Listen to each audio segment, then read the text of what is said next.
Good morning. Thank you for joining us again for day 3 of the 2021 Joint Appropriations hearings. Excuse me. This time I'd like to ask Representative Laricchia, Leader Laricchia, if he doesn't mind leading us in our invocation. Let's pray. Heavenly Father, God, we love you. Thank you for this day. God, thank you for all the blessings of life. Thank you for your grace and your mercy. Lord, we just ask for your guidance and your wisdom as we do the people's business, and remind us, Lord, and help us to be mindful that everything we do here will touch someone's life in some way, and that we would do our very best to be good stewards of the policies and the budgets, and to best serve the common good of every person in this state. And just keep your protection around us in this state. And God, the brave men and women that serve us to keep us free. In Jesus' name I pray. Amen. Thank you, Leader Laricchia. We have we have a full half day this morning, but remember, as soon as we are done with these meetings at noon, we'll have to break for a little bit, recess, as we then gather back again for the federally required federal block grant hearing at 1 o'clock. You're welcome to participate in that as well. So we'll run through this really quickly this morning. We'll have to break at noon to get prepared for that meeting, which is a public meeting required by federal law, and that will pick up at 1 p.m. Our first, Chairman England, let me give you an opportunity to give some opening comments before we begin this morning. Well, not really opening comments, just housekeeping as always. Members of House and Senate Appropriations Committee, if you would just be sure to log in through your Zoom link, and that's for the members of the committee. That way you will have the ability to do the chat, to ask your questions. Those members of the House and Senate that are not members of the Appropriations Committee, we again ask that you would go into the streaming link, so that we don't eat up all of our bandwidth with so many folks coming and going through Zoom. That will help us an awful lot. Also, just remember that if you're a House member that you need to get tested for COVID-19 downstairs this morning from 7 to 11. You will need to have a negative test that has occurred between today and next Tuesday in order to come back to the building. So remember, again, 7 to 11 downstairs with our friends from Georgia Tech that are doing the testing. If you're not here, please refer to the memo from the speaker yesterday, or late yesterday afternoon, about getting tested before you come back from your homes up here next week.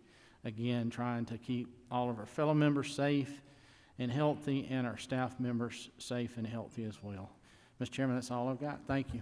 Thank you, Chairman England. Again, thank you to our friends at Georgia Tech. They were down here this morning around 6:45, 6:30, started early this morning, and we appreciate their help downstairs. With that being said, I believe Commissioner Crittenden is already on the line. Good morning, Commissioner. I am. Good morning. Thank you for joining us this morning. We look forward to hearing from you. Thank you.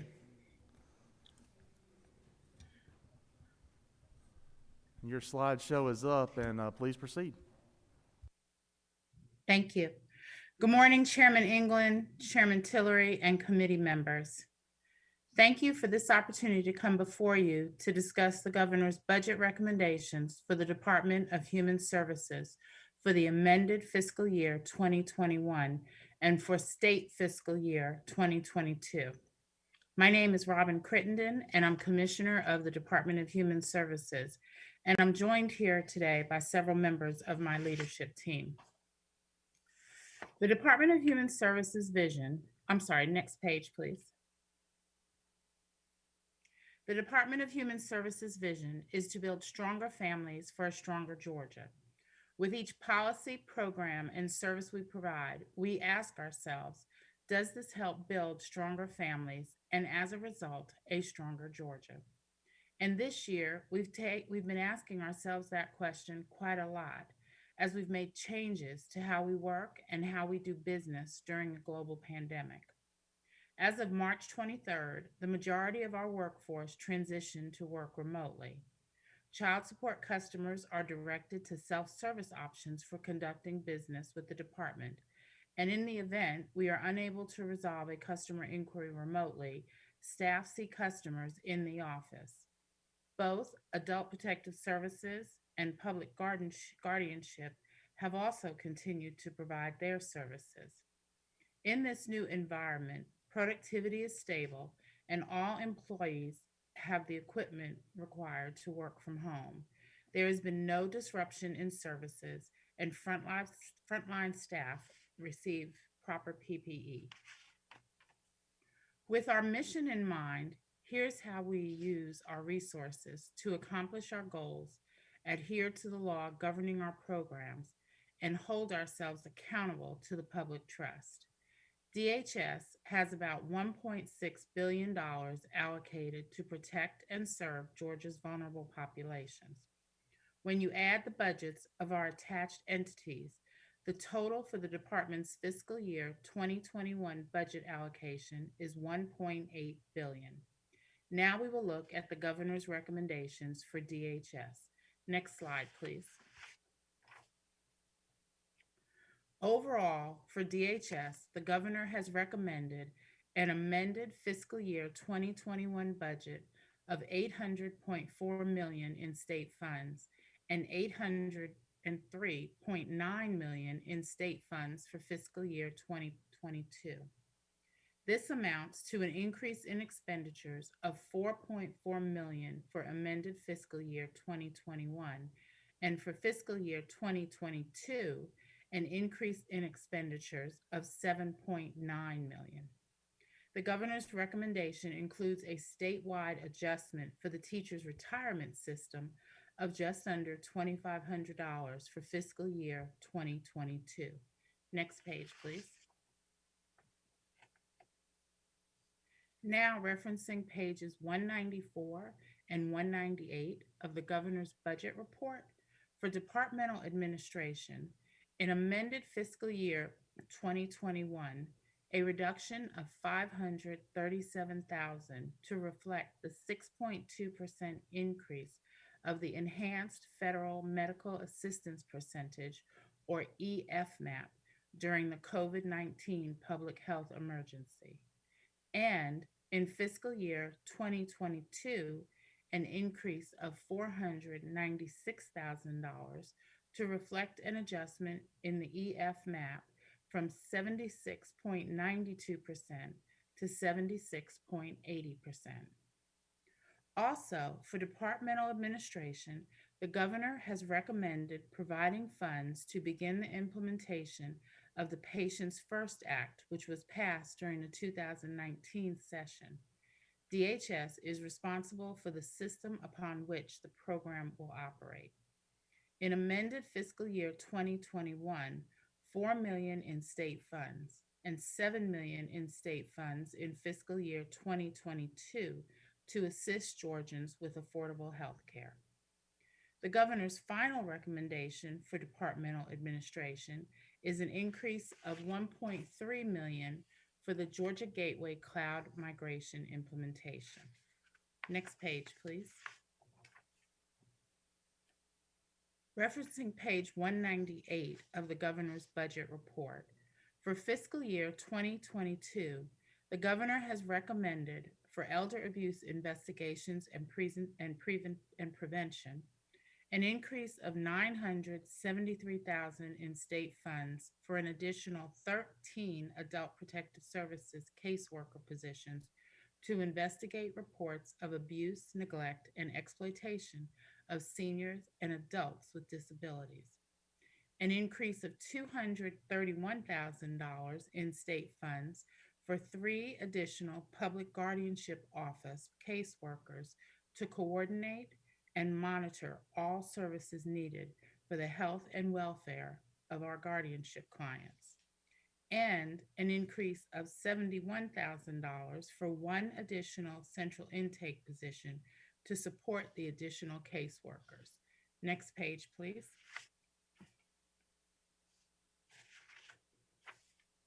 Also on page 198 of the governor's budget report, The governor has proposed combining the Elder Support Services Program budget with the Elder Community Living Services Program budget. The governor is not recommending a change in expenditures. The recommendation is to combine the two program budgets that cover the same services, such as home and community-based services and Medicare counseling. Next page, please. The Families First Coronavirus Response Act, or FFCRA, is an act of Congress meant to respond to the economic impacts of the ongoing COVID-19 pandemic. Among other things, the act provided funding for free coronavirus testing and 14 days paid leave for American workers affected by the pandemic. The Coronavirus Aid, Relief, and Economic Securities Act, or CARES Act, provides fast and direct economic assistance for American workers and families and small businesses and preserves jobs for American industries. Next page, please. DHS received $6.5 million in FFCRA funds to provide home-delivered meals to Georgia's vulnerable and disabled populations, and $23.3 million in CARES Act funds for home-delivered meals and to aid these individuals with supportive services such as personal support services and assistive technology that allows them to remain in their homes. With the exception of long-term care ombudsman and ADRC funds, all funds were sent to the AAAs. Next page, please.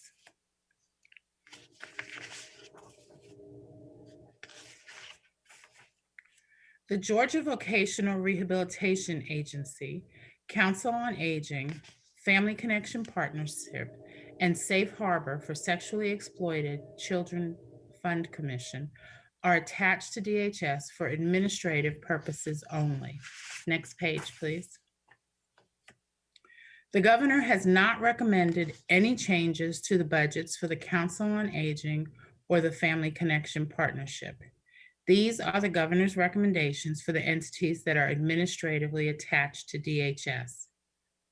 This slide provides contact information for leadership of the attached entities should you have any questions. Next slide, please. That concludes the governor's recommendations for the Department of Human Services amended fiscal year 2021 and fiscal year 2022 budgets. Before I leave, I want to bring to your attention that detailed information on the department's performance and accomplishments for state fiscal year 2020 is available in our state fiscal year 2020 annual report. A link to the report was sent to all members of the General Assembly on December 29, 2020. However, you may also locate the report on our website at dhs.georgia.gov. Thank you for this opportunity to speak to you today. Please do not hesitate to contact me with any additional questions you may have. I'm happy to take any questions you have today. Thank you. Thank you, Commissioner. We're gathering some things together. Let me ask you a question first to start off, if you don't mind. Thank you for what you and your department have done during this pandemic. Can you tell us what stressor or issue you faced that's been biggest because of this pandemic and how you've addressed it? I think many people were faced with having to get the personal protective equipment, and it was not initially available for everyone to get. And so we have been able to secure that for all of our employees. And we are currently, our employees are able to go out into the field to work with customers. We were very lucky. We were ahead of the curve in several of our areas. Child support has, over the last few years, done several improvements that allow customers to work with us remotely, either through our mobile app or through our chat function. It's become a preferred way for customers to interact with us. And so we have been able to expand and continue those services and only meet with people in person when necessary. The other two areas would be our adult protective services and public guardianship, where they do go out and meet with clients. We did a significant amount of that work um, using telephone meetings and um, Zoom and Microsoft Teams, all those kinds of resources, until we were able to get the PPE and able to go out and visit with people. The same has happened with our residential childcare licensing area. And so we've been working in that area hard as well. Thank you. We understand that your agency has been one of the leaders at moving away from maybe the old model of meeting at an office and then going out, but to instead leave from home and almost becoming more home offices, car offices, et cetera. We look forward to working with you and keeping up with how that works for productivity, and also if there's a need to maybe keep moving in that direction going forward if productivity continues to remain at the levels that your department's been able to obtain so far. I've been very pleased and encouraged by the work that we've been able to do this way. We basically went to remote overnight, and we were able to secure equipment for all of our employees to do that and to be able to work from home. And everybody has really done a tremendous job with the work. We're not always known for our flexibility, but it appears that you have done a great job of leading your agency to try to be flexible as quick as possible. So thank you for your leadership there. We have a couple of other questions. The first one, I believe, comes from the audience, and it's going to be from Chairwoman Dempsey. Good morning, Yes. Commissioner. I just want to say thank you. I've personally witnessed much of the work that your team members have done, and you as well as the leader. And I want to say thank you. That's an area where we didn't actually know we could do as much as we could, not in person. So I just want to join Chairman Tillery, I know Chairman England, also in applauding the work that you've done and looking forward to the great work we're going to do in this next year. Thank you very much. I think we have an additional question online. Chairman England? Good morning, Madam Commissioner. Good to see you as always. We do have one question online from Senator Ben Watson, and he's just asking about the timeline on implementation of Patients First. I think y'all are the ones handling the qualification piece of that, and he's just asking what the timeline is there. So I'm going to defer to Tom Rawlings, who I know is going to be speaking to you, as well as Commissioner Berry and Blake Fullenwilder, to go into detail. We're handling the actual system behind it, and the plan being for completion of that for first rollout in July. Okay, all right, we'll stay tuned for that. Have one other one from Representative Jesse Petrie, and just asking for an update on the long-term care you know what I'm trying to say, ombudsman.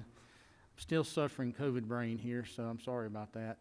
The efforts there in nursing homes and ALFs currently. Yes, as you know, that area is run by Melanie McNeil. She's the executive director of that area.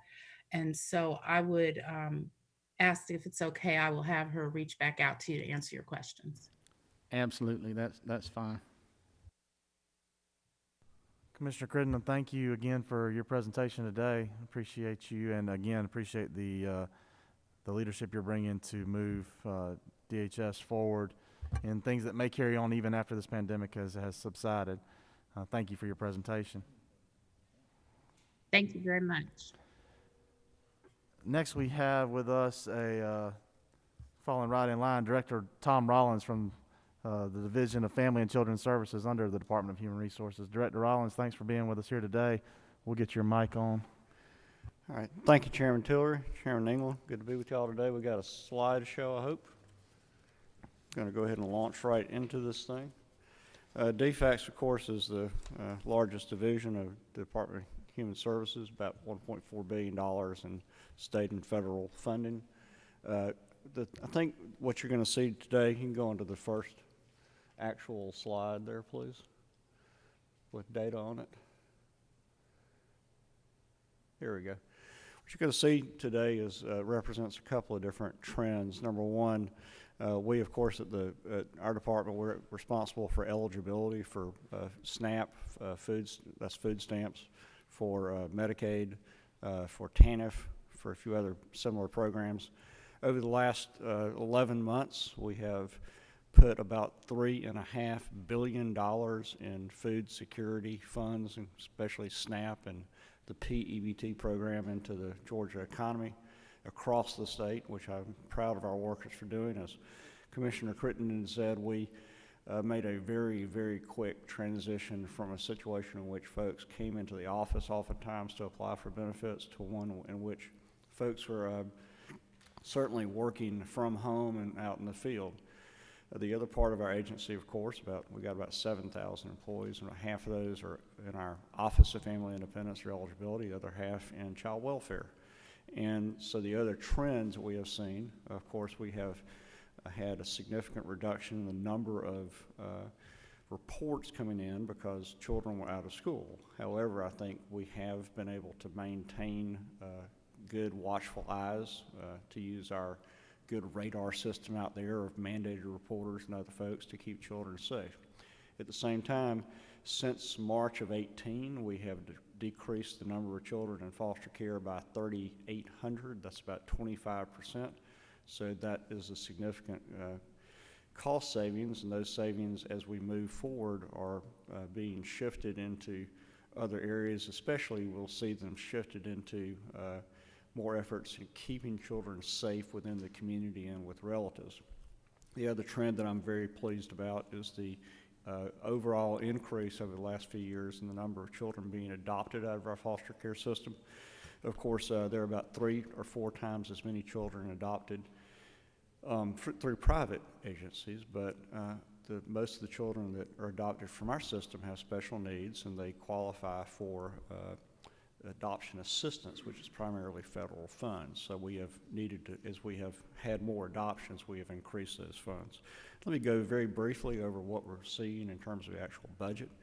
Amended 21 budget in adoption services, we normally might be coming here and asking you for additional adoption assistance funds. However, because as Commissioner Crittenden said, we have this additional 6.2% COVID increase in our federal participation, which allows us to realize a cost savings of $3.5 million. So that's really a flat on our budget overall.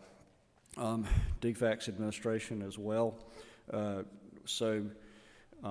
We essentially, as we have increased the number of folks on food stamps because of the pandemic, we've also had to increase some of the administrative expenses associated with that.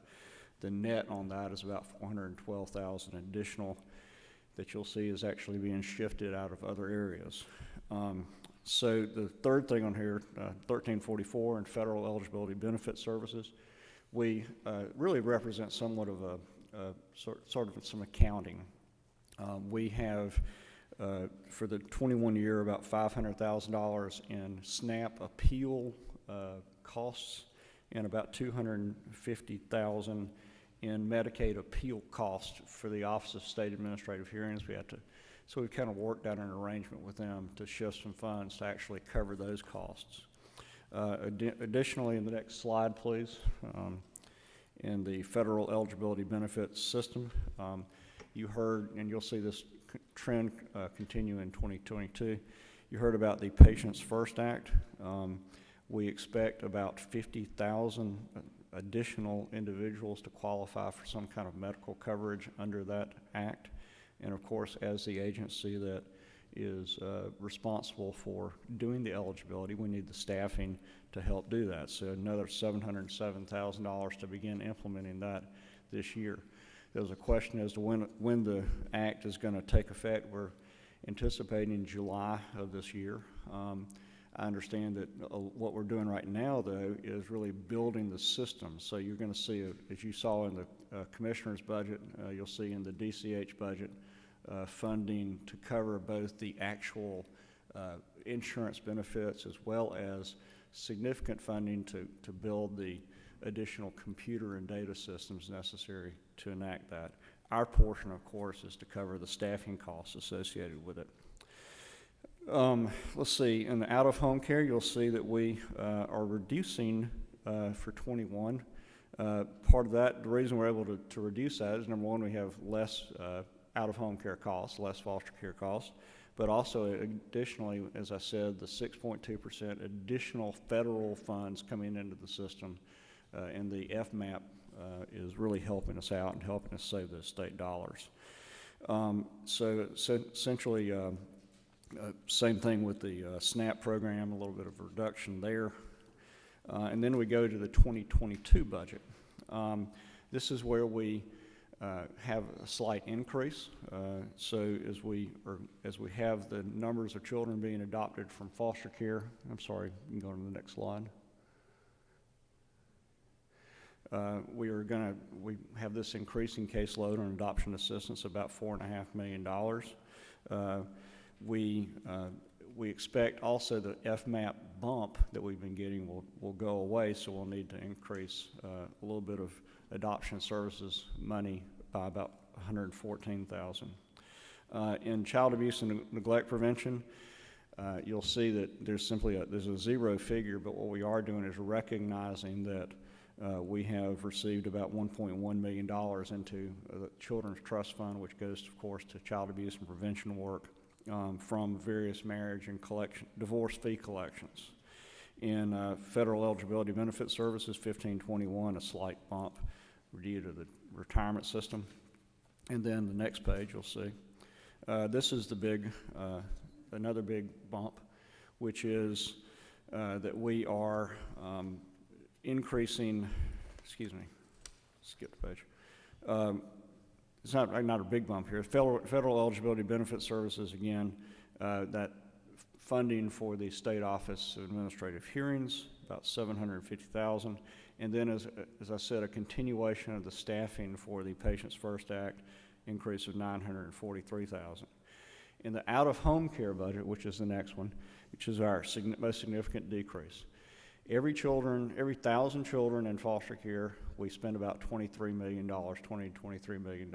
As we've reduced those numbers significantly, we've started to realize savings from that. Again, what we want, our goal is that, as my friend Mike Keyes, the judge down in LaGrange, says, we want every child who needs to be in foster care to be in foster care and not one more. So we have worked very hard to keep children close with their families in relative kinship placements and voluntary kinship placements while we are actually serving those children in the community. That's extremely important. It's also much more cost effective and also better for the child because it doesn't have that trauma associated with removal and the disruption of families. So we've been overall able to decrease our out-of-home care for the 2022 budget by $14.4 million. There's a little bit of increase. You'll see some FMAP changes, $80,000. And then finally on the next page, as y'all, I think, are aware, with the introduction or the launching and implementation next fall of the Family First Prevention Services Act, we will not be able to use the federal 4E funds for reimbursement for our group homes. However, we intend to continue to use those wonderful, valuable partners.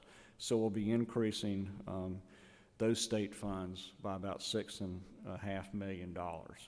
The bottom line here, folks, is that our overall budget is about $7.8 million less than it was in the 21 cycle, but at the same time, we are quite happy that we are able to do that because I think the savings we have realized actually reflect substantive improvements in our work. And of course, I also want to thank y'all because last summer, y'all were very kind to us, and we took, I think our overall cut was about 3%. So we are doing, I think, well as an agency. We are able to take a few reductions here and there, or a few increases there and there, and we're frankly happy with everything. The other thing I want to mention that's not reflected in our budget, but you'll see it sort of as an asterisk in the DCH budget perhaps, is that we are looking at implementing a Medicaid-funded therapeutic foster care benefit for children, both children who are in our custody who need that intensive service, but also for families whose children may be coming into our custody were it not for the fact that they just simply need some real serious services, and we want to be able to provide those services before they have to come into our custody. And so that's going to that expense right now is we're still working on it. We're going to be working with DCH and Medicaid. We've worked with the Senate and the House budget offices and the Lieutenant Governor's office and the Governor's office for quite some time on this, but we anticipate it will bear fruit in the coming months. And I think it's one of the things I'm most excited about. Do y'all have any questions? Oh, let me mention one other thing. The Safe Harbor Commission is not actually listed here. It's somewhere else. Safe Harbor Commission is our, it's not really an attached agency, but it's sort of under our purview. This is the commission that will be funding the battle against commercial sexual exploitation of children. We have realized funds from various fees tacked on to adult establishments.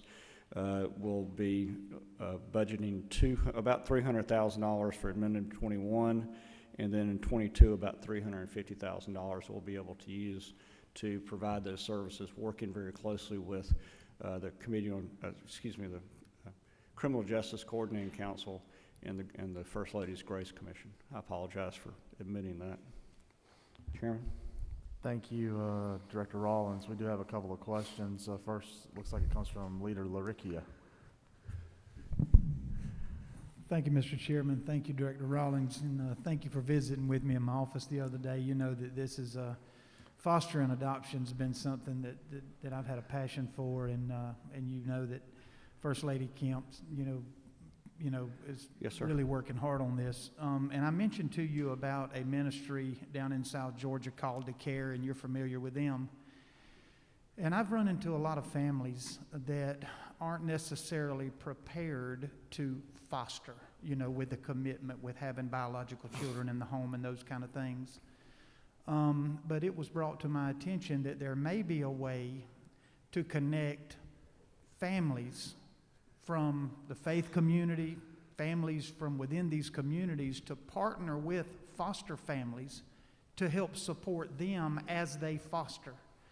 And I don't know how that would work officially or legally, but I just wanted to kind of get your thoughts. We talked about that a little bit, and this would be a neat opportunity for you to address that and how important these churches and charities and nonprofits are to supporting these families who have made the sacrifice to foster these children. Yes, sir. I appreciate the opportunity. I've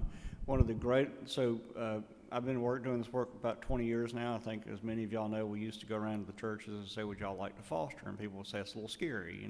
You're taking a child in your home, you have to work with the government. It's kind of a difficult thing to do.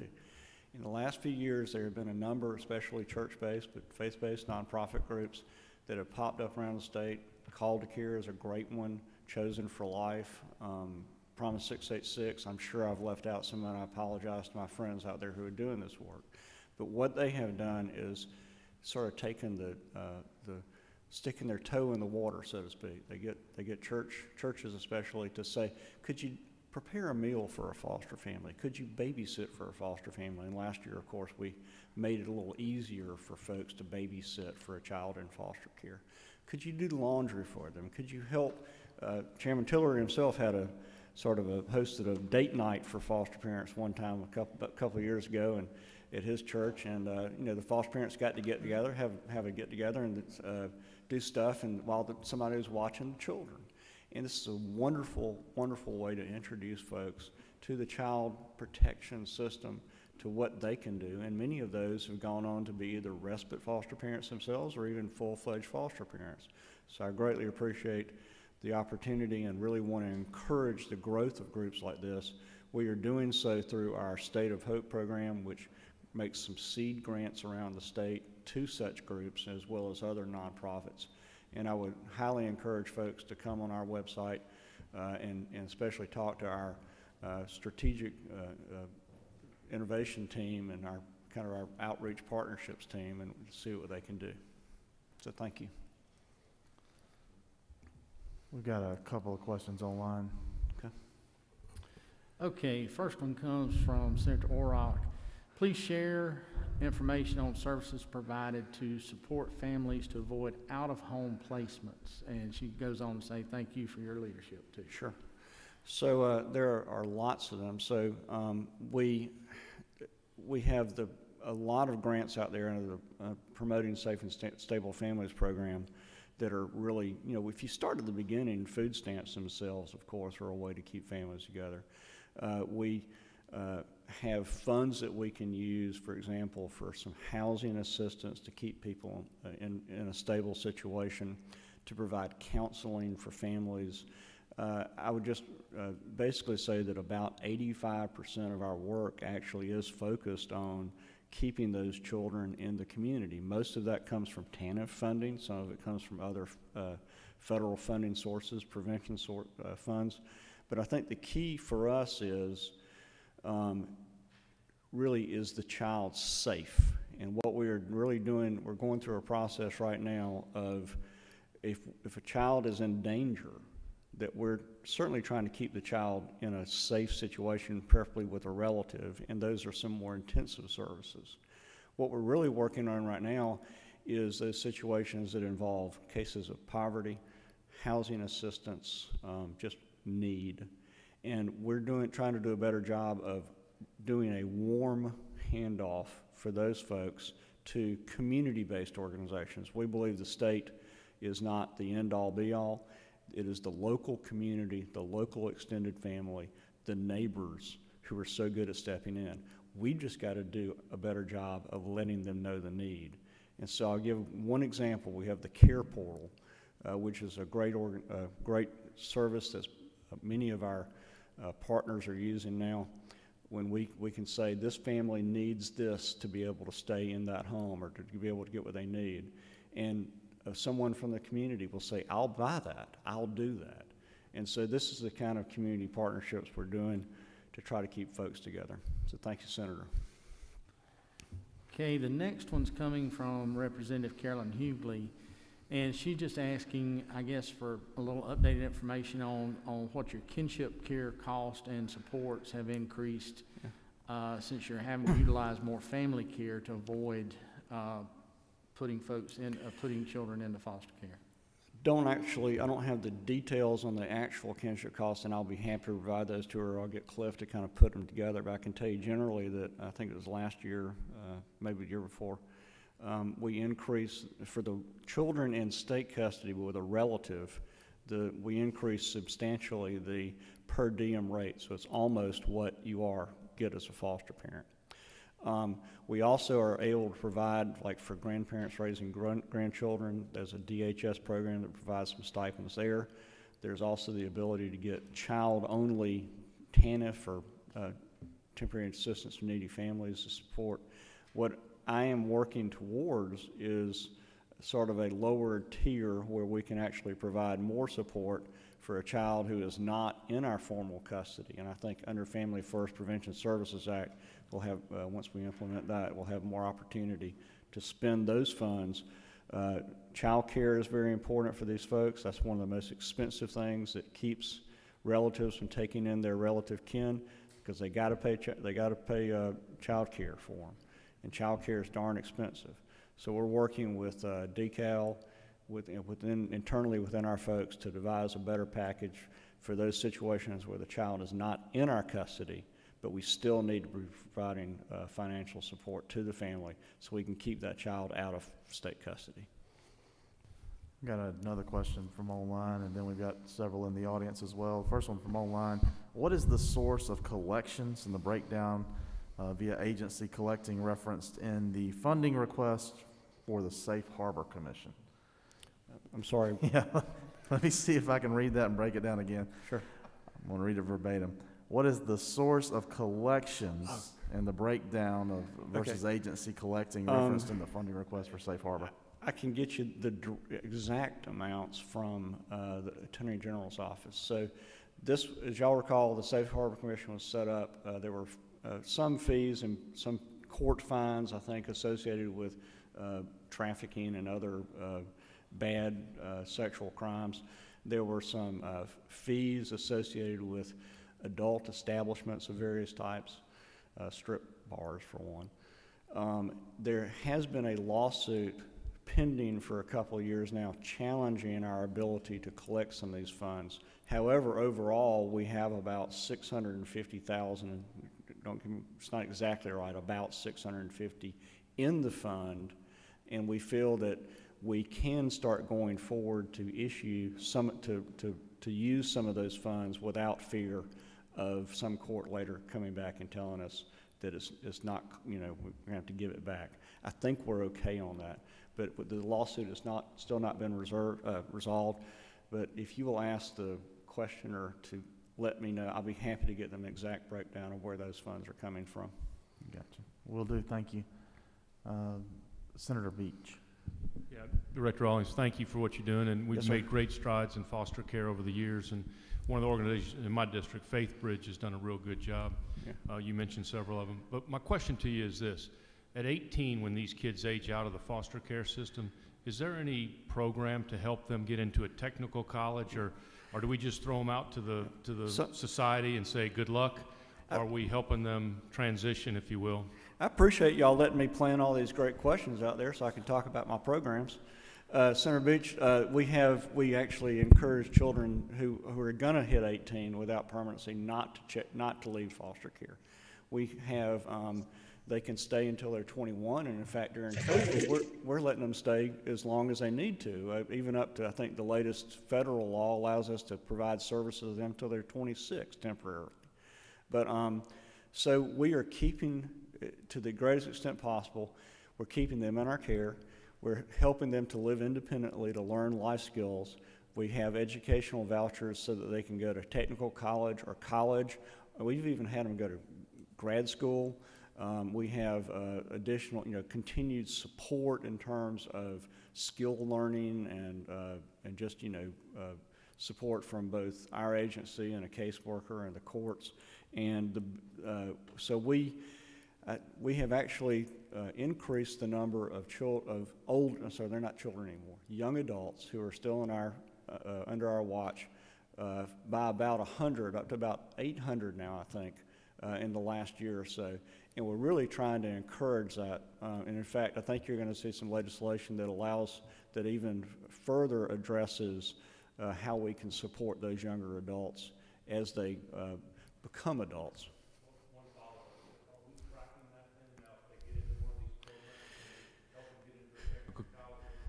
Success so that we can brag about that and get other kids to do it? We are. In fact, every year we have what we call the Celebration of Excellence, and a lot of those young people are folks who graduated from either stayed in foster care and graduated from high school, technical college, you name it. It's a little more difficult as they get older because we do track it, but we also know that sometimes when they get out of our system, like at 21 and they're gone, they're like, I don't want to fool with y'all anymore, I've had enough. But we are doing a very good job. We have the National Youth and Transition Database, and we do our best to track outcomes for those young people. Thank you, Director. The question for those of you who are listening online was Senator Beach was asking if we're tracking our progress through those things. And thank you for your answer, Director Rollins. We accidentally cut Senator Beach's comment off online, so we apologize. But we did. I think your answer helped explain what he was asking. So who we got next? Chair Lady Dempsey. Good morning, Director. Thank you for the great work you've done through this amazing time. I think to hear those numbers that are going down and the decreases in places are so very important. I've been asked to ask you for an update on the LEADS funding and that program. Members may not really be as aware of that and some of the good work that allows. And Chair Dempsey, I got to try to remember a little bit where we are. I recall that this was a wonderful program that my predecessor, Bobby Cagle, started. This was the idea that, we knew that we were that our youth who had left foster care were not graduating certainly from high school or on time as much. And so he worked with the Multi-Agency Alliance on Children to set up the LEADS program, funded it with a couple of different $1 million over a few years. And they have gone out and really built tutoring teams. They're working with youth. They have done a wonderful job in increasing the the graduation rates for youth who have been in care and who are still in care. As I recall, what happened was we had to cut that a little bit because of the pandemic economy. We have worked with them to get additional philanthropic funding, and we have promised them that once we get out of the COVID era, which I think will be next year, that we're going to do our best to restore that funding on state level, and that's my promise. This is my 3rd year here, and I intend to be here. So my commitment to them is to ask for that funding to be restored. Pro Tem Miller. Thank you, Mr. Chairman. I'm going to reference something that the chairman said yesterday. When we look at the budget, we see dollars in the budget, but behind those are human beings. Yes, sir. And your agency is dealing with the most vulnerable of our entire society. Yes, sir. And I appreciate very much the work you're doing. Thank And you. I've witnessed firsthand the results that you're producing, and we're grateful for it. Can you tell us a little bit about this is a high-stress job for all your folks, and can you tell us about the morale, tell us about the turnover, kind of bring us up to date. I know we were having some really severe issues a year or two ago, and seems to have subsided. So one of the things that we noted, first of all, back, say March of 18, that area when we had really high foster care numbers, what we were seeing was extremely high turnover, and our HR system was not being very responsive to that. It's a little bit before I came in. One of the things that we did when I came in, this is obviously prior to COVID, is we started hiring. And we hired about 500 new workers. So what we found was that, in fact, we're working with the National Child Welfare Workforce Institute right now on about a 4-year project to deal with morale, retention, recruiting, that kind of thing.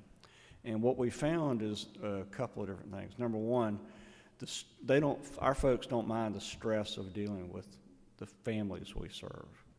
They don't like the stress of bureaucracy and administration. So we have had a few initiatives. Don't either. Yes, sir. Amen.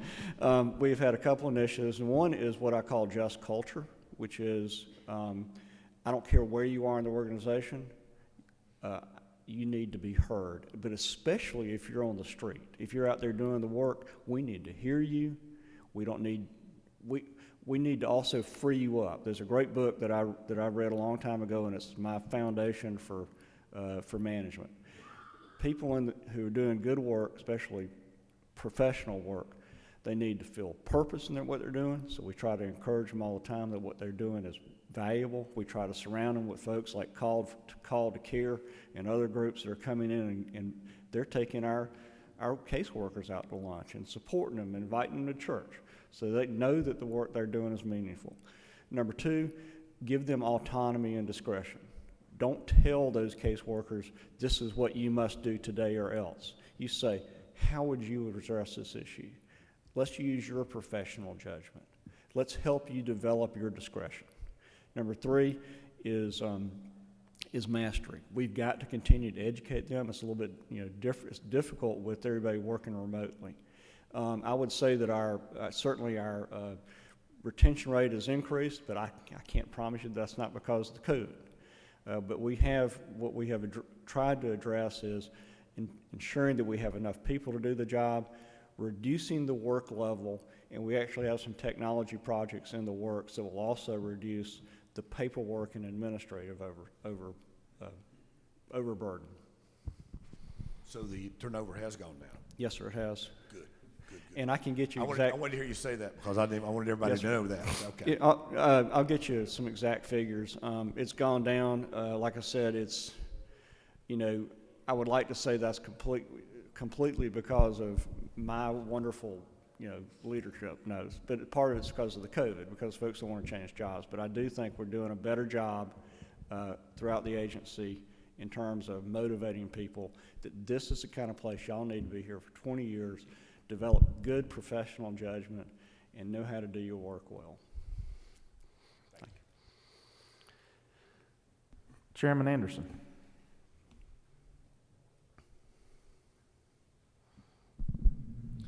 Thank you, Mr. Chairman. Director, thank you for what Yes, you sir. do. You got a hard job, but a rewarding job. I mean, Very. helping our children.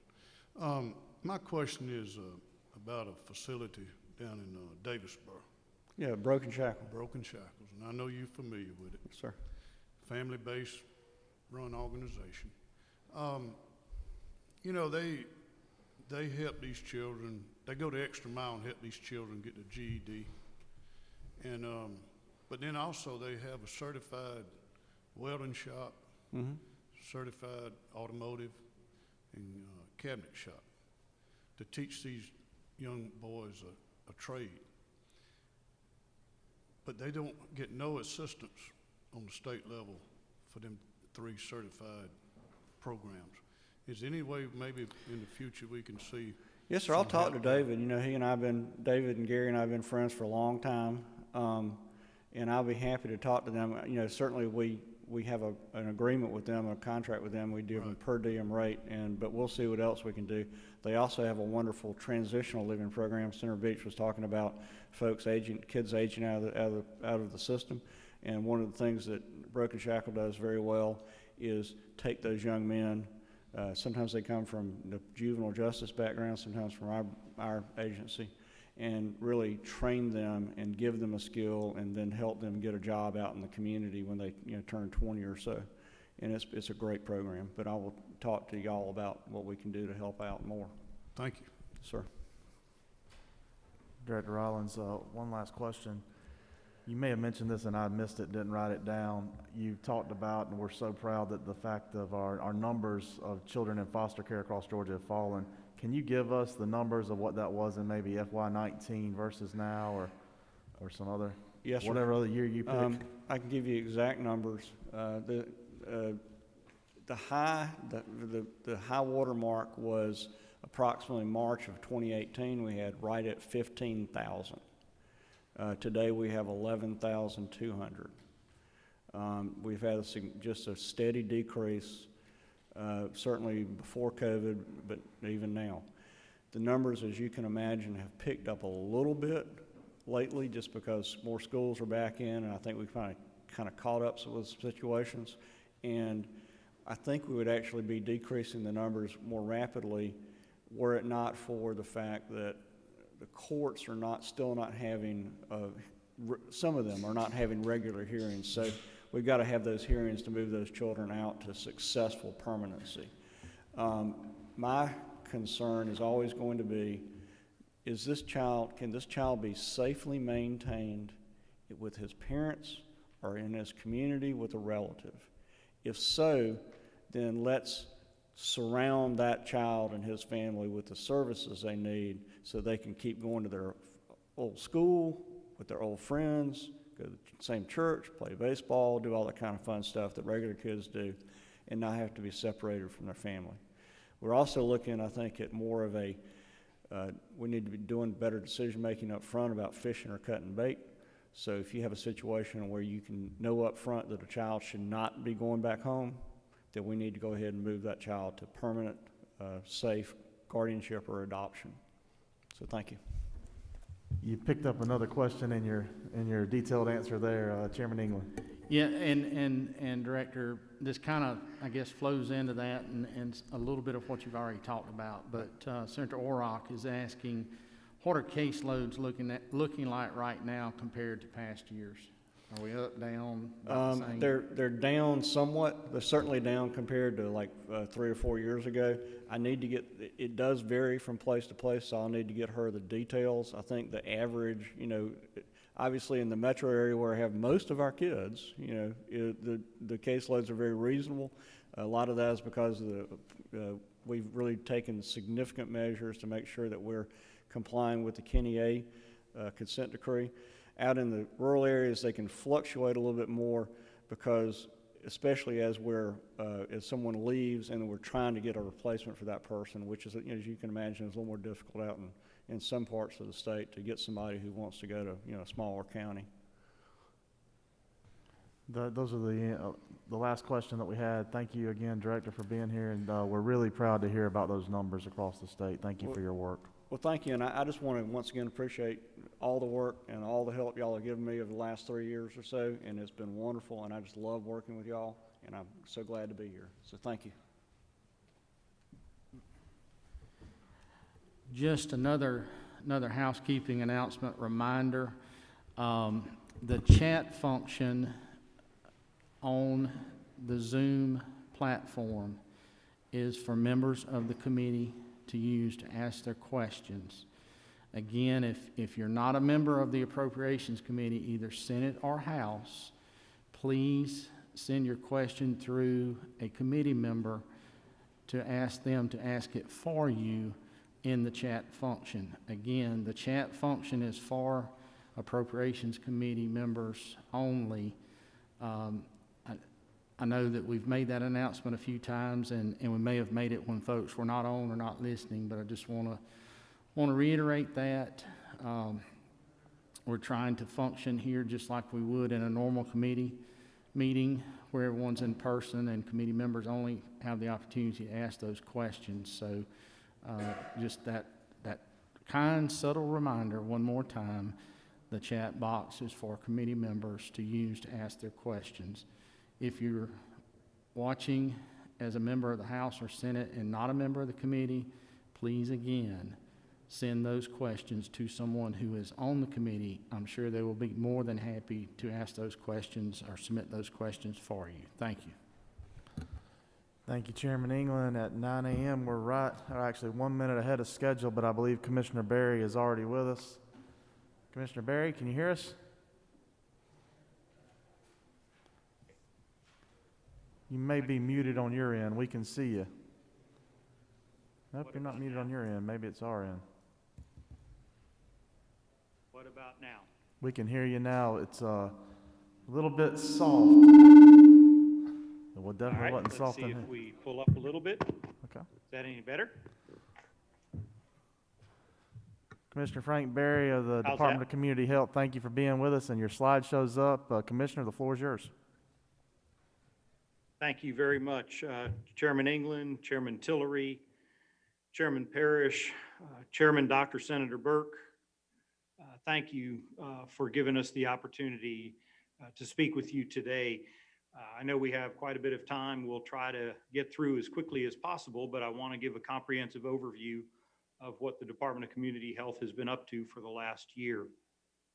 I also wanted to take a few moments to recognize a few other key people. And every day I've come in, and today is no different, other than on the days that we present to the Joint Appropriations Committee, you get a little bit more excited and the butterflies in your tummy get a little bit more rambunctious. But it's never something that we take for granted. And your support has been incredible. I also want to recognize Tara Burkholt and Melody, Martha Wigton, and I know Katie Dempsey is in the audience as a former chair of mine in another department. Certainly want to recognize her, and President Pro Tem Miller for reaching out to all of you, for reaching out during the last 10 months to check on how the department's doing and how our staff are doing. We are grateful for that. I also want to recognize the DCH team. Without them, we would not be in the situation we're in of being able to handle some of the many challenges that we've been faced with. They've worked nonstop. I remember back in March, I believe it was March 14th, telling everybody that we're going to work remotely for a couple of weeks. And some of our team members we haven't seen in 10 months personally or face-to-face, but we've seen them on a computer through Teams calls and Zoom calls and haven't missed a beat. And I want to recognize the DCH team more now than ever during this pandemic. I want to thank Governor Kemp for allowing me to serve with him and his team during this time. It's a true honor to be a part of a team, and I believe that being a part of a team is what makes this all rewarding and makes us successful. remember back in March, starting calls with the governor and his team, and I think a lot of people don't recognize this or realize this. We've had calls every single week, every single day for almost 10 months, and the governor hasn't missed a single call. He constantly asks for solutions to problems that we've been faced with, and then gives the approval to move forward with some of those solutions. Two members of his team that stand out, Ryan Loke and Kaylee Noggle, have been with us from day one when we first were assigned to GEMA, and then went to the National Guard, and then went to the Georgia World Congress Center. And without their support and guidance and leadership, again, we wouldn't be in the situation we're in the positive situation we're in. John Hopper and Matt Hicks from Grady, the partnership, when we stood up with our other state agencies and the governor's office, when we stood up the Georgia World Congress Center, we needed an anchor hospital. And Grady was right there with us and said, we'll do it, no questions asked. Not what's in it for me from a financial standpoint, but how do we move forward and get this thing up and running? And just what a remarkable job Matt Hicks has done working with us, again, at GEMA, at the National Guard, at the World Congress Center, and on an ongoing basis. My point for bringing some of this up is that I believe that state government is good and that we partner with private sector people and we become better. I believe that the state agencies do a remarkable job of handling challenges that we're faced with. We've partnered with Kevin Brown and Dr. Batty and Dr. Cohn and Kelly Halsey at Piedmont Hospital to increase bed capacity by over 100 beds. They've also decided that one of the critical aspects that we need to do is infusion clinics for monoclonal antibody infusions, and we've been working with them on that for almost 6 months. We have weekly calls with them to discuss strategy on how we do a better job of helping people. And helping people is the most critical thing in saving lives that we believe our department has played a key role in as part of the team that's been looking at this. Emory Hospital, Dr. Bryce Gartland coming to the table with offers of more bed space so that people could be served closer to home, not just serving their population that normally they serve, but anybody who needs that hospital bed can have access to the beds at Emory. Northeast Georgia Health System with Carol Burrell and Deb Bailey, who have been just hit so hard for months and months and months, and their teams that have done a remarkable job of serving people and trying to keep people alive. And we've partnered with them with staff augmentation and pods, medical units that are in parking lots to help them, but they've never given up and they've never said, we just can't do any more. It's always, what else can we do to be helpful? In Wellstar, just yesterday, as a matter of fact, under Candace Saunders and Brandon Reese and Mary Chapman at Kennestone, we heard of a wife and a coach. The wife has been hospitalized for 11 days. They had never been separated. And the husband went into the hospital the day before yesterday, and they figured out a creative way to get them to share a room together. It's those kinds of stories that make you realize there are great things that have happened during this pandemic in regards to helping people. I want to recognize Russell Carlson, the Georgia Healthcare Association. Daily calls for months and months and months about how we can do better with tracking data and getting vaccines and helping them with staff so that they can provide ongoing care to the residents of their association. And the Georgia Hospital Association, Anna Adams, who's been with us again at GEMA, at the National Guard, at the Georgia World Congress Center, 24/7. If we needed the hospitals to do a certain thing on behalf of the governor or schedule meetings or work on surveys, Anna has been there nonstop. And the clinical expertise of Colonel Julio Larray from the Georgia National Guard and Colonel Louis Perino, who have helped us from day one with tracking data and looking at projections so that we can be better prepared to continue to battle this pandemic. We'll be forever grateful for their support. And the other state agencies that I just can't thank enough, DPH, Dr. Toomey. People tend to forget that it was close to 100 degrees many of those days that their staff were out in those parking lots doing testing, and the summer hours and the long hours doing the testing, and now the immunization work and vaccination work and everything else. DBHDD, Commissioner Fitzgerald, runs 5 state hospitals. And under her medical director, Dr. Emil Risby, making certain, and we've done surveys out at their hospital, that their infectious control surveys, that our infectious control survey showed that the work that they've put in place to keep our most vulnerable population safe during this pandemic has been almost unheard of compared to the rest of the country. And I want to recognize the work that they've done. And DHS Commissioner Crittenton and Tom Rollins for the eligibility work.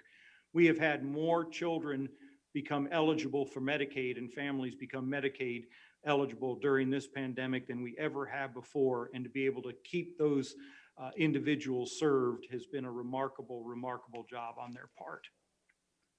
And Commissioner Ward from Corrections, who has done a remarkable job with his team of keeping the number of people in the correctional system pretty safe throughout this whole pandemic. And why is this important?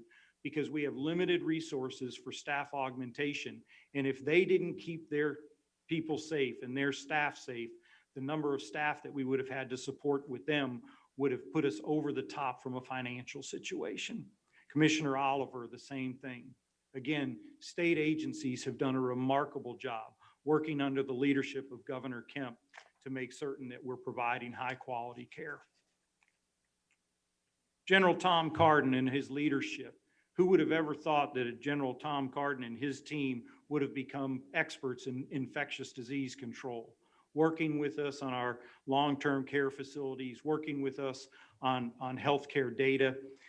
Just last week, he and Melanie Simon from HFRD were awarded a national award for their long-term care facility dashboard, the Army Community Partnership Awards Program.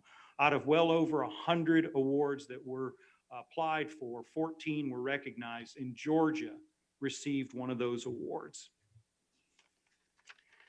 And finally, I want to close with the thank yous with our partners from Jackson Healthcare Workforce Logistics, Rick Jackson, a Georgia company who said, you know, we provide staffing resources across the country, but our number one priority is Georgia, and how can we help? Charlie Evans is a board member who's worked tirelessly with Joe Hood since really March 14th without a day off that I'm aware of, and making certain that as hospitals have requested staffing augmentation, that we figured out some way to get them some support. We are forever grateful for what they've done. Our agency is a fairly large agency. We have 5 major divisions: the Division of Medicaid Assistance Plans, the State Health Benefit Plans, Healthcare Facility Regulation, State Office of Rural Health, and Health Planning. For some of you new members, Medicaid, of course, is pretty self-explanatory. But if you're a new member and get your insurance through the state, that comes from our department, the State Health Benefit Plan. Teachers, state employees, and many of you in the General Assembly get your insurance through us. Healthcare Facility Regulation, that's regulatory compliance work that we do with long-term care facilities. And the State Office of Rural Health, where we are working cooperatively with Mercer University and many other stakeholders to figure out creative ways to support the rural hospital and their needs out in the rural communities. And the Office of Health Planning. Many of you know that as the Office of CON, Certification of Need. And you'll hear from some of our experts today about what we've used those various divisions for during this pandemic. I want to turn it over to Mario Ellis, our Chief of Staff, to give you a brief update on some of our COVID-related public health emergency activities that we've done. Mario, I'll turn it over to you briefly. Could we tell them to turn to the COVID-19 slide? And can you please turn to the COVID-19 slide, slide number 3. Thank you. Thank you, Commissioner. Good morning, everyone. Just wanted to start off, thank you, Commissioner, first of all, giving me this space. Talk to you all about some of the work that the agency has done.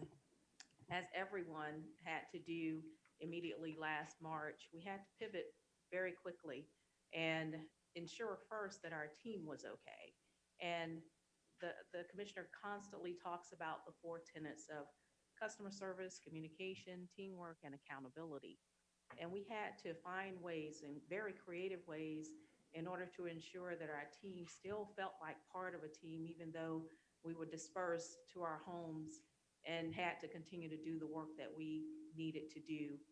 And so from our IT department to our HR department, still bringing on new employees who were joining our force, we just extend our thanks to them for all of the work that they did in order to ensure that the department continued to run smoothly. As we faced, some of the support that we needed to give, not only internally, but externally last March, many of our team members put in quite a few long hours and still do in order to ensure that certain services continue to be maintained. And as Commissioner mentioned earlier, one of those is our staffing augmentation service. We work closely with Healthcare Workforce Logistics, who has been a very, very responsive partner in helping us to ensure that staffing is placed, particularly nursing staff, is placed at various hospitals and nursing homes across the state. We are continuing to follow our budget closely as far as the dollars that are funding this effort and ensuring that we are responsive to our hospitals who are in greatest need, as well as our nursing facilities. And we're hoping, for a turnaround this year.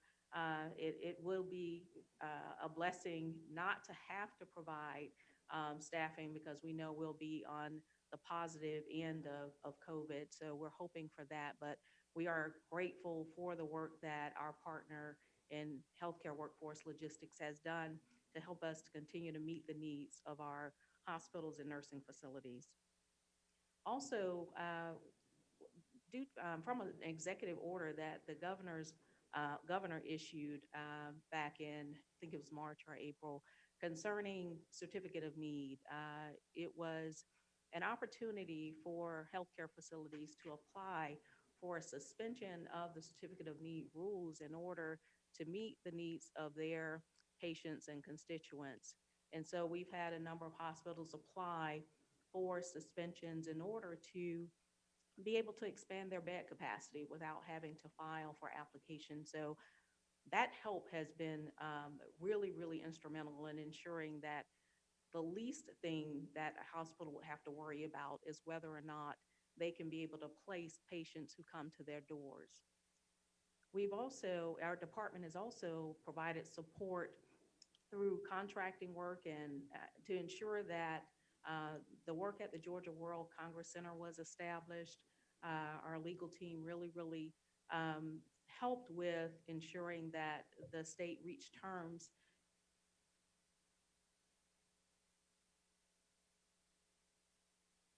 it could be established as an alternate care site. And so that facility, of course, temporarily was put on hold as we saw a decrease in some of the numbers over the early fall, but it is reopened right now, and it is working at capacity. We are really grateful, and the hospitals are grateful to have that venue as an opportunity to help treat low acuity patients. And lastly, one of the things that we also supported within Medicaid and Peach Care for Kids is to ensure that our constituents could also access healthcare via telehealth, relaxing some of those policies that would create barriers for healthcare for our children in particular. And we know that there are certain services that they have to go into the doctor's office for, like immunizations and other wear care visits. But as COVID continued to peak, it was a great opportunity for hospitals and healthcare providers to be able to keep in touch with their patients in order to ensure that their treatment needs were met. So those are just some of the things that our agency was involved in and will continue to be involved in as we continue to face some of the COVID peaks, another COVID peak that we're going through right now. And so really appreciate all the work that our agency continues to do to provide support to the state of Georgia And we thank the governor's office also for their support in these efforts. Thank you, Commissioner. I turn it back over to you. Thank you. And if we can go to slide number 4, please. And I know everybody is interested in an update on the Georgia pathways, and we have Blake Fullenwider, who is here to give us an update on that.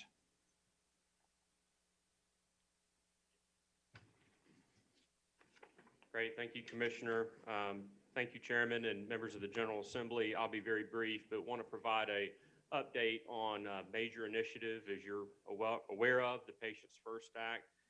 That thanks to your approval in 2019, the department has received federal approval of both our 1115 Georgia Pathways waiver as well as the Georgia Access 1332 waiver. These are two transformative waivers that will go a long way to improving health care and health coverage in this state. The 1115 waiver was approved on October 15th, 2020, and shortly thereafter on November 1st, the 1332 waiver was approved. The 1115 Georgia Pathways waiver more directly impacts DCH, where the Georgia Access waiver is focused on commercial individual market insurance company coverage. We're playing a role in that implementation, but I'll speak first to the Georgia Pathways waiver. We are on track and working in conjunction with a number of state agencies and teams through multifunctional work groups. I want to thank our partners at DFACS and the Office of Georgia Gateway for all of the work that is taking place and has been taking place since last fall to ready our systems to begin with core functionality. And we are on track for a July 1st implementation of that. That will then move us into phase 2 implementation, where we'll begin to roll in the premium assistance program for those who have an offer of employer-sponsored insurance available to them for a January 1st, 22 implementation, and then followed with phase 3 for a July 1st, 2022 implementation of the member rewards account program, which is intended to build incentives for Pathways participants to be active consumers and engaged in their own health care. On the Georgia Access waiver side, we are also working in tandem with our partners in the Governor's Office, OPB, and Ryan Loke with the Office of Health Strategy and Coordination through that work. The Office of Georgia Gateway is also involved, the Office of the Commissioner of Insurance, General King and his team, as well as the private sector, including web brokers, independent brokers, and carriers, as we begin the rate filing process and to attract them to become active participants in the Georgia Access program. That is slated for reinsurance, which is the first component to go live on January 1st, 2022, followed by the Georgia Access program, which is set for go live on January 1st, 2023. We have a significant amount of work left to do as we proceed through our implementation.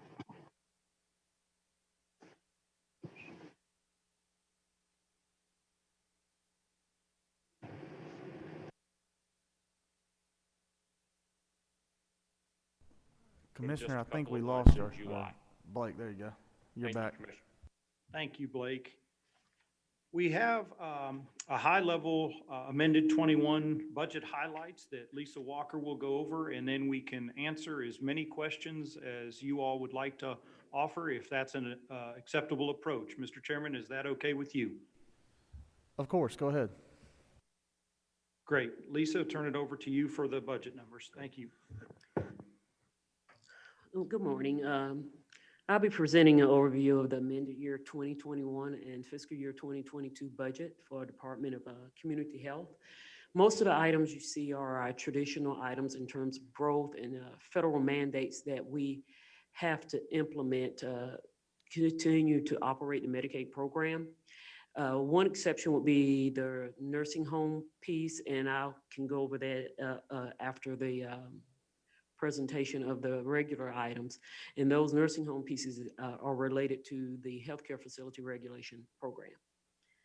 The first item is our benefits growth. We have a reduction of $26,872,364, and that's spread across our benefits program, which will include the age blind and disabled program, the low income Medicaid program, and the Peach Care program. So the number you see is a summary across all of those programs, with the reduction actually being in age blind and disabled program, and there is growth within a low income Medicaid and increase in Peach Care for children. The enhanced FMAP, that's a reduction in terms of the savings generated through the enhanced FMAP related to the CARES Act. And that enhanced FMAP gave us an enhancement of 6.2% on our federal reimbursement. So that results in a reduction in our state share that would match that federal percentage. Medicare Part B premiums, that is actually an increase in our Part B premiums for dual eligibles, in which Medicaid pay a portion of the premiums on behalf of the dual eligibles. So that's an increase of 1.2 million related to that particular item. Medicare Part D is a reduction, and that Medicare Part D is what Medicaid program pay on behalf of the dual eligibles in terms of the prescription program. And the reduction came as a result of the enhanced FMAP also. So the enhanced FMAP allowed us to reduce the state share that's usually matches the federal percentage. The next item is an item related to healthcare facility regulation. CMS early in the spring issued a mandate that the infection surveys need to be addressed, and we had to address them by a certain time frame and a certain period. And the 2.4 million you see as it relates to that nursing home survey mandate is a transfer out of the age blind and disabled program, and that's only in our amended year to address those infection surveys. The next item is the nursing home survey contracts, and that's 4.8 million as it relates to the nursing home survey contracts. This is a portion of a plan that we had submitted to OPB during the early part of the fall to address some of the healthcare facility regulation problems in our survey work. And this is the contract portion that was part of a larger proposal that we had submitted to OPB. And the amount is $4.8 million. Next slide. The next items are for our fiscal year 2022 budget ask. And you'll see some of the same items within fiscal year 2022 as you saw in the amended year. In fiscal year 2022, you see growth as it relates to our benefits program. And the growth you see as it relates to our benefits program is the $64.2 million. And that's also spread across program. And that's actually an increase across program as it relates to the uptick in enrollment in the benefits programs. Enhanced FMAP is the enhanced FMAP, and that's restoration of the enhanced FMAP that we received due to the CARES Act, and that's restoring the state dollars to implement the normal FMAP, where the enhanced FMAP will go away come July 1. The Patients First Act benefits is 65.4, with the implementation of Patients First beginning July 1 of the 2022 fiscal year to 65.5 million is the amount needed to start with the benefits program as it relates to Patients First benefits.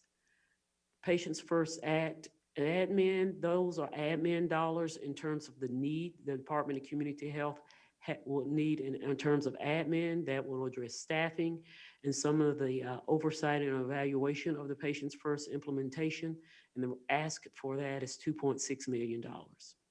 Medicare Part B premiums, once again, that's for the dual eligibles and our assistance in their premiums, and the ask is 6.3 million in terms of Part B premiums, and Medicare Part D in terms of the prescription assistance that we support the dual eligibles on, and that's 6.5 million ask as it relates to Part D clawback.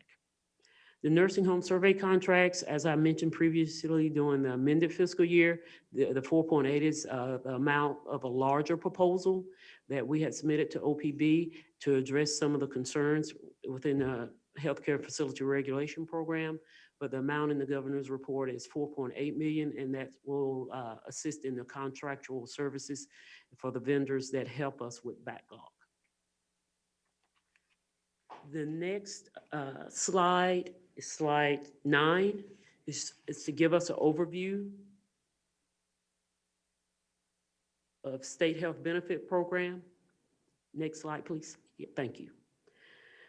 This is an overview of the financial position of the state health benefit plan in terms of how we finished fiscal year 2021 and how we project on finishing 2021 and 2022 and 2023.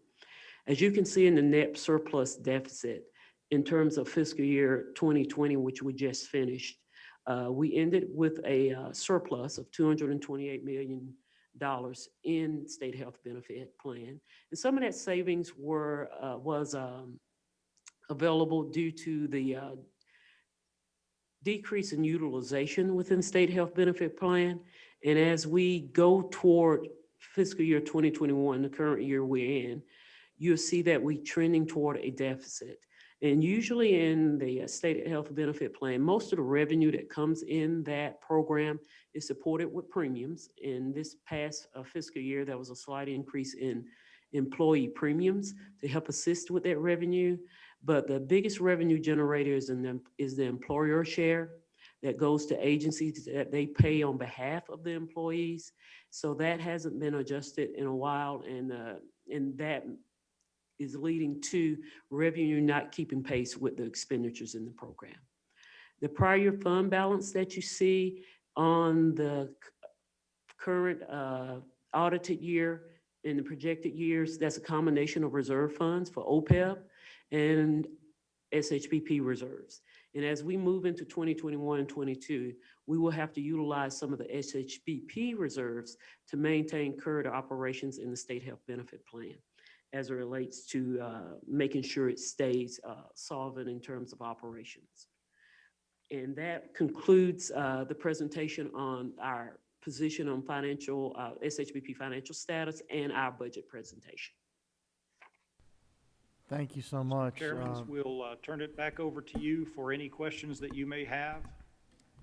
Thank you, Commissioner. We do have quite a few questions. The first comes from Dr. Senator Burke.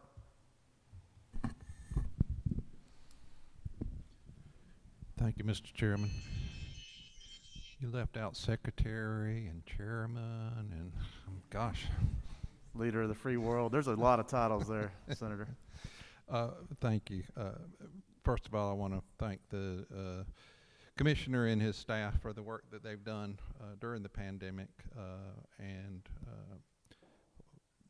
the staffing support that he mentioned was extremely important to Southwest Georgia. You know, I think Albany and Phoebe kind of bared the brunt of this pandemic that first month, and the support that you guys gave from a staffing and National Guard, infection control, I truly do think saved a lot of lives, and I want to thank you guys for the partnership. As far as a question, I know we put some money in the budget last year to help support the rural hospitals that were having severe financial distress, and one of those was a process to implement strike teams to go out and help try to figure out what we could do as a state to decrease the amount of support that they needed to make sure they were financially viable. And again, I think this pandemic has shown the importance of having those institutions available, because all of our tertiary health centers have been full, and those hospitals have played a great role in keeping people healthy. So the need for them, I think, has been validated, and now we just need to figure out the best way to support them. So could you give us an update on that process? Yes, sir. Thank you very much for the question. And again, thank you for all of your support. The reach out has not gone unrecognized, and it's greatly appreciated. On the strike force, so originally we had a plan of putting together a strike team and literally showing up at hospitals and working with that hospital to determine a level of need. Certainly, COVID has impacted that pretty significantly. So we have partnered with Dr. Sumner and her team at Mercer and our State Office of Rural Health to come up with a very, very comprehensive survey tool that will be giving and has already begun to be given to some of the hospitals that are in urgent need. I'll ask Lisa and double check. She's actually sitting to my right. I know that we're on 2 cameras, but she's sitting to my right with the expectation and hope that we will begin to roll out dollars to those that are most in need within, hopefully by March, mid-March maybe, with the initial dollars going out around that time. We understand the urgency. We continue to refine that survey tool with Dr. Sumner and the Strike Force team. But we're thinking, again, very positively that the hospital should be receiving some of those emergency dollars pretty soon. We have a couple of other questions. Chairman England. Good morning, Commissioner, Miss Lisa. Good to see y'all. And to Dr. Burke, if you want to circle up in just a little bit too, I'm glad to give you a little bit of an update. I had a conversation last night on that as well, on the rural hospital work. We've got several online questions. One of those coming from Representative Al Williams, just asking what do you feel that's been the biggest problem in getting shots in arms on the vaccines, of course, and what do y'all see as a way to help kind of turn that around as well? I know Dr. Toomey yesterday had mentioned several things that they were working on, and we still have the issue of delivery of getting enough here, but just wanted to kind of get your take on that too. Thank you. So that is certainly a great question. I know a lot of people are wondering about that. Public Health is doing a remarkable job of continuing to push that it's a safe vaccine, that it's going to be available. The governor has made this a top priority. I think in every press conference, he has said that he wants a more innovative approach, and Dr. Toomey has been responding with innovative approaches. Where our department plays a role in this is certainly with long-term care facilities and making certain that they have the needed tools that are available for them to be able to administer the vaccine as quickly as possible, whether that's in-house pharmacy or working with Walgreens or CVS. What we will continue to do is encourage that. Our department does not play a hands-on role with the administration of the vaccine, but what we do is play a critical role in communicating its safety. We can certainly play a role in the public service campaigns that are going on. And again, as I mentioned earlier today, anything that Dr. Toomey needs from us, we stand ready. Again, people have this perception about state government. Dr. Toomey and I can speak sometimes as many as 3 and 4 times a day. If they need us to play a different role or a larger role or whatever role that she determines is appropriate, working with the governor, we stand ready to do that. But again, our focus would be on long-term care facilities and supporting that. I have heard that, we're slowly increasing the percentage of healthcare workers who get the vaccine. I think we started with about 30%, and we're getting upwards to 40 and 50%. So the more we can encourage people to get the vaccine in the healthcare workforce, the better off we'll be. I hope that's an okay answer, and if we need to talk further offline, we certainly can.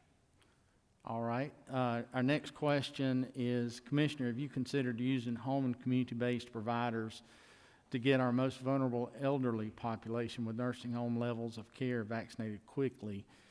These individuals have difficulty in getting out in the community to get vaccinated. These HCBS providers are already sending nursing staff into these homes and can help educate on the need for the vaccine for COVID.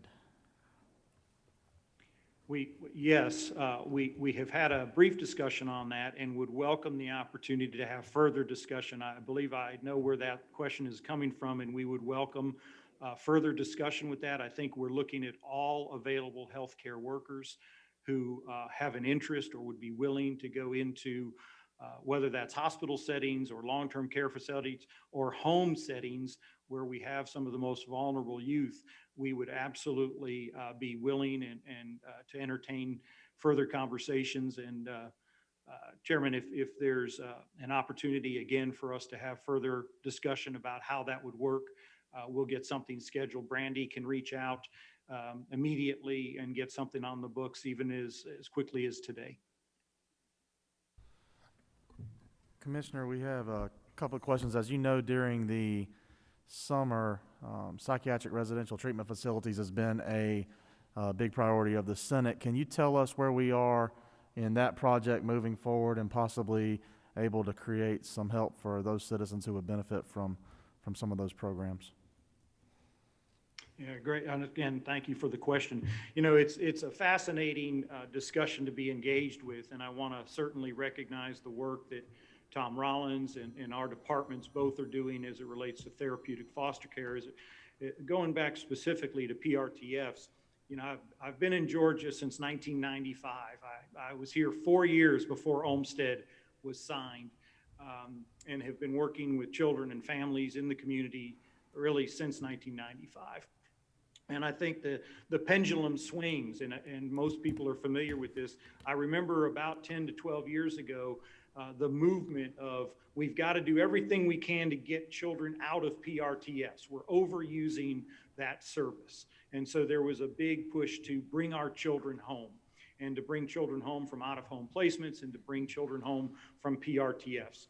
And now what we're hearing is the denial rate of children trying to get into PRTS is too great, and we've got to look at that. So we've been partnering with the Voices for Georgia's Children, who are just a remarkable organization, with Erica Sitkoff and Mariel Ellis, our Chief of Staff, along with other key stakeholders, to look at the data. What is the data showing us as it relates to children in need of that level of care? Are there denials inappropriate?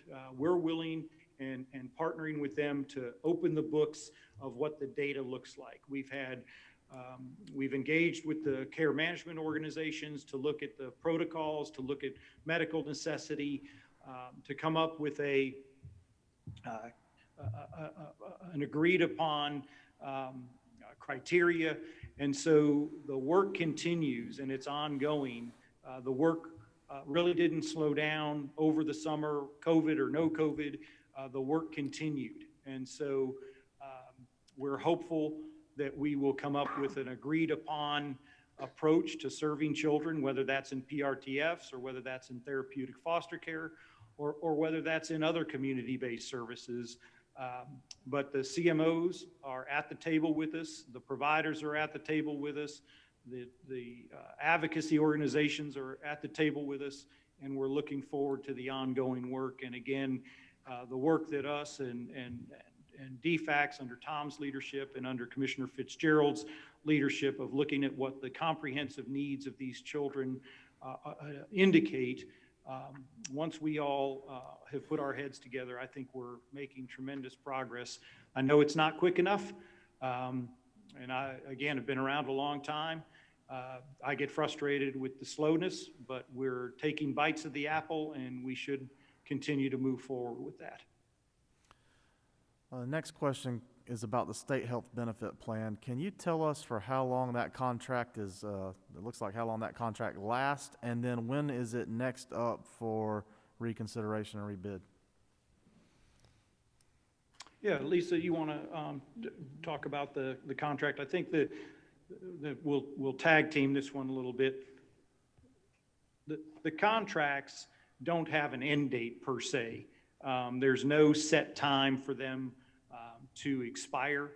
We've done some renewals. We're working on really the bigger issue than anything is what is it that we want from our state health benefit plan partners to be providing for us. And so we're working both with the Board of Regents, we're working with the governor's office to, and we're working with many members that are in the audience today in your room to talk about what health outcomes do we want Georgia to be focused on, and what are the best plans to be able to deliver those health outcomes. And so there's no set time for them to expire. We have renewed them. And SHBP is a little bit different than most of our other contracts, where we have the ability to continue on it until otherwise directed or otherwise indicated that we're ready to go in a different direction. Not necessarily with our partners, but open it up for a competitive bid process and then determine what it is we want to purchase. We're now looking really concretely at what are the services, what is the comprehensive approach that we want to purchase, and not necessarily what is it that somebody is trying to sell us. Lisa, did I miss anything from? You covered it, Commissioner. And the last question that I have on my side is from Senator Sims. She's asking, could you please explain the comment about the CON relaxation during the COVID period? Yes, thank you, Senator Sims, for the question. So one of the early challenges that we were faced with, and this goes again back to Governor Kemp asking for every tool available to help with hospital bed capacity and things like that. One of the things that we recognized was that if a hospital was only licensed or had a certification of need for a certain number of beds, but had the ability either through empty space or a closed unit to be able to offer more beds that were COVID-specific treatment opportunities, that we could waive or relax a CON rule so that they would be able to do that without going through the formal CON process. One of the key factors that went into that executive order, though, however, was that 90 days after the public health emergency is declared over, that then they revert back to their previous CON capacity.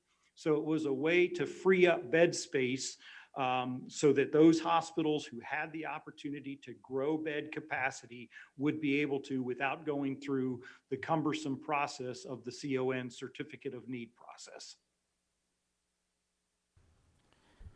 That brings us to another one from Chairman Hatchett, and just kind of it echoes off of what you just asked. But with the suspension in place, have we seen any detrimental impacts? I know that's a very hot topic, and we constantly have a battle, it seems, over it, and folks with different points of view and different opinions on it. But in what has been done to this point, do we see anything that has occurred that is going to cause permanent harm?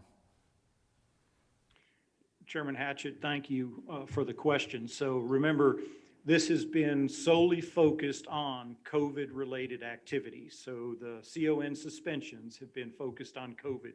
So to this point, we have seen absolutely no detrimental effects from the relaxation of CON as it has related to the COVID-specific increase in bed capacity or other opportunities that CON has been able to relax. Senator Lucas, if you want to grab the mic.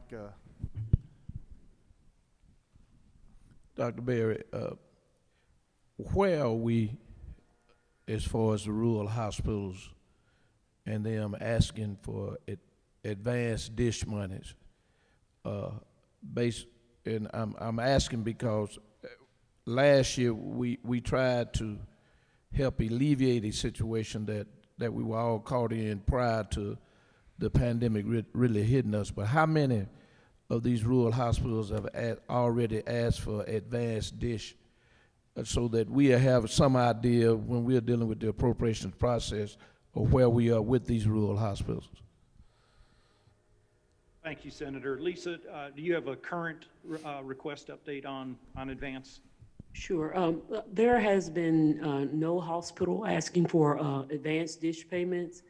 And that is because usually during the month between December and January, we send out interim dish payments, and we usually true them up with more accurate information that we receive by the time, I would say, May or June comes. And we do adjustments then and send out the final dish payment. But we usually send out interim dish payments between December and January. So there has been no hospital requesting advanced dish payment.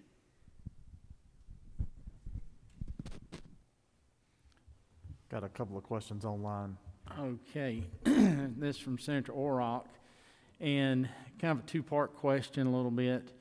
Regarding our state's high maternal mortality rates, please update us on the progress in extending Medicaid in the postpartum period for up to 6 months, and how much would it cost to extend the coverage for the full year? And then what steps does DCH take to ensure that women are aware that they have continued access to medical care up to 6 months after delivery? And I'll just put a footnote here because Senator may not be aware, but during the public health state of federally declared public health state of emergency, that if a lady gives birth during this period of time, they have to stay on Medicaid. So we've not had a chance really to kind of stand up the state program yet, but let y'all give an update. Great, and I'll ask Blake to give an update. Blake, if you would mind. Certainly. Thank you very much for the question. So DCH has submitted the request to CMS, which is an 1115 waiver application to extend from 2 months to 6 months for postpartum coverage.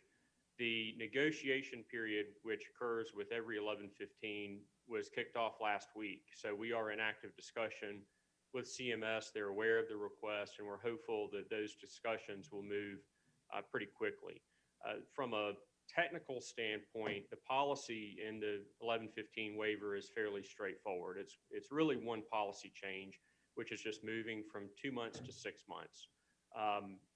Where in comparison, if you looked at the Patients First Act, which was also in 1115, there were many different policy elements that needed to be discussed.